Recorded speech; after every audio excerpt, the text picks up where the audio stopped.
Ebola case here in New York. Late today, word of a new and mandatory quarantine now for any high-risk passenger flying through New York or New Jersey. Tonight, the CDC retracing Dr. Craig Spencer's steps. He's in isolation now after going about his daily life through this city of 8.4 million. Spencer left West Africa on October 14th, landing in New York 1 week ago. The first symptom, fatigue, on Tuesday of this week. ABC's Lindsay Davis now with where he went here in New York, how he felt in these last 72 hours. Tonight, decontamination teams arriving at Dr. Craig Spencer's New York apartment to cart away his possessions. City officials now tracing everyone he came into contact with since the moment he started feeling fatigued on Tuesday. We know he ate at a restaurant, the Meatball Shop, today closed with health inspectors on scene. He took a walk here on the High Line, a popular park winding through Lower Manhattan. He stopped for coffee and then went home. Then on Wednesday, an outing with friends. It was at this station that he then boarded one of the busiest trains, the L train, bound for Brooklyn. Destination, a bowling alley called The Gutter. Health inspectors there today. We came here to see if there was any reason to be concerned, if there was any exposures. There aren't any. Spencer and his friends called it quits early that night, around 8:30. He then took a car service over the river from Brooklyn back to his Manhattan apartment. Very next morning, Spencer rushed to the hospital after reporting a 100.3-degree fever.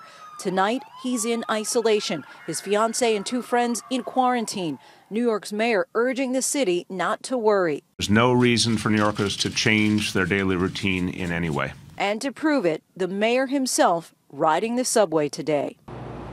On the streets of Brooklyn, residents are being handed the symptoms of Ebola, who's at risk and how you can get it. Meanwhile, here at Bellevue, Dr. Spencer is said to be in stable condition. David. Lindsay, thank you. I want to get right to Dr. Richard Besser tonight. And Rich, we're all thinking about these doctors and nurses, the first responders who are now getting sick, helping us treat this. But in the meantime, on the flip side, a lot of people asking why this doctor didn't put himself in self-quarantine, even if he was feeling okay when he got back. Yeah, I understand the question, but he was doing the right thing. Ebola you can't spread unless you have symptoms. As soon as he had a symptom, he notified them and he got isolated. In the meantime, Rich, right to that map, the airports where you travel back to America from West Africa, and the big change tonight for two of those airports. This is a big change. JFK and Newark Airport, if you come into those airports and you're high risk, meaning you took care of a patient with Ebola, 21-day mandatory quarantine.